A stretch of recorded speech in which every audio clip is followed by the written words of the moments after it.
Hey, how's it going, guys? So we all know Comic 2 for the Call of Duty Zombies comic has come out. I haven't read it yet because I like to read it physical, and I can't get a physical copy for a while though, so I'm not going to read it until then, but I think it's okay to take a look at the loading screen. And of course, the loading screen was a redone Ascension loading screen. And I have to be honest, the first time I saw this, I absolutely hated it, because what I thought they did with Nuketown, the first one, where it's just like zoomed out and, it just gave more context as to what's going on. Whereas this one, it completely changes up stuff. You're changing the scientist into a keeper over there on the right, you're changing the scientist on the left, you're changing the location, and, a bunch of other things, and it just kind of felt like, hey, they're rewriting history and all that, and, it just kind of felt like a slap in the face. But the more I looked at it, I came to the conclusion that it's an original loading screen. It's a completely new loading screen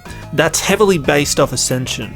I don't think this one is meant to erase Ascension's one, but it's just taking visual cues from it and making it its own thing. So that made me feel a little better. I'm still, bitterly disappointed that it wasn't used to explain what Ascensions stood for. That one didn't have too many mysteries, but it was still no one knew what was going on, and so a nice explanation could be made for that. It also means that they could possibly do this style for the other loading screens, which I hope they don't. Nocta and Totans and Shangri-La's really needs to be expanded on a lot more, and while you possibly couldn't zoom out, you could still give context as to what's going on in those loading screens. I don't want new puzzle pieces about Monty and, the Black Ops 3 story. I want puzzle pieces, that fit in and help us flesh out, the remaining mysteries of Black Ops 1 and World at War and their loading screens. But anyway, you get the point. I prefer the style of Nuketowns compared to this one. I hated it at first, but,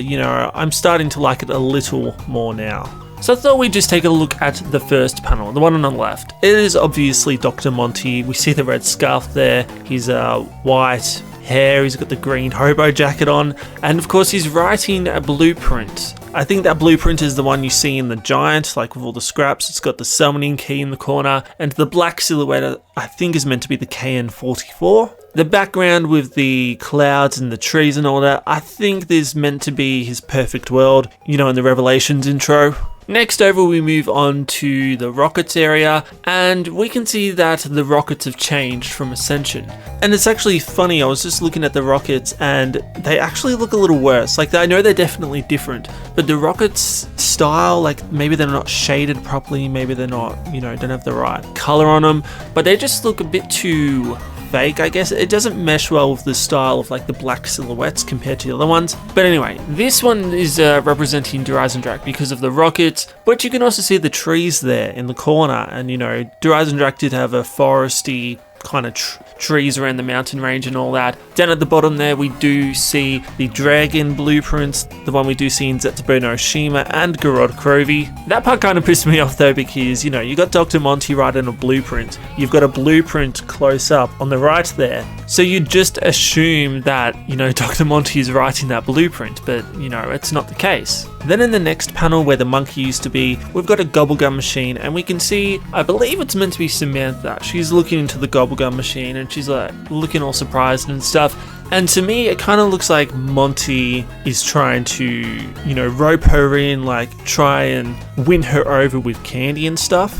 She's still a child, and I'm sure she likes candy, so he's like, oh, here's some candy, little girl. And, at the end of the Revelations theatrical trailer, how he looks at her weird and the children and all that. I'm sure that'll be explained eventually, but, that's the only reason I can think of that panel, because that panel is just so out there. Like, why is it there? But, it's a focus on Gobblegums and Samantha looking at him. Now, this one, I guess it still has no context behind it, just like the last one did. We have no idea what's going on here. And at least with the old one, you could see that guy looked similar to the guy on the Narc loading screen, going through the teleporter and that. But this one, there's still no context behind it. Like, it's just a keeper teleporting. I mean, I guess you could say, it's the keepers going through the dimensions or going through time or whatever, but it's just too hard to tell. So that seems to be the basic, acknowledgement of this loading screen. There might be a few more that I haven't noticed or, that will be discovered really soon, but it's a pretty simple loading screen.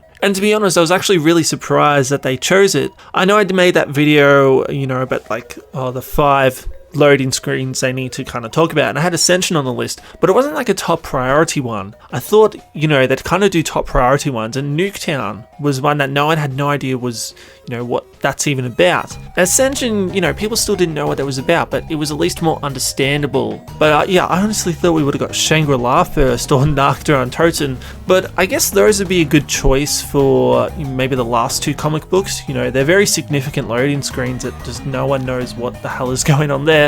But yeah, it's interesting nonetheless. I just hope with the next issues that, you know, they don't do the same thing they did here. You know, we already have ciphers and stuff in Black Ops 3 that no one can figure out that contain like vital information in the story. It's right there, we just can't decrypt it. I think it's a very shit method, and Blundell shouldn't do it anymore when it's like very super vital. But if he has to do it, I think they should be left to the ciphers. I think the loading screens and the comic itself is the last chance I think we can honestly have to enter any World at War or Black Ops 1, even Black Ops 2 queries. But honestly guys, Blundell just really likes his Apothicon story and the Black Ops 3 story, and with this it just kind of said to me that he just wants to tell that more than the old story, unfortunately. But yeah, that's it guys, that's my thoughts on the loading screen. What did you think of it at all? Anyway, hopefully I will be able to read the comic book soon. I really want to do another live reading like I did before. It's fun editing it and, you know, really getting into it and figuring shit out.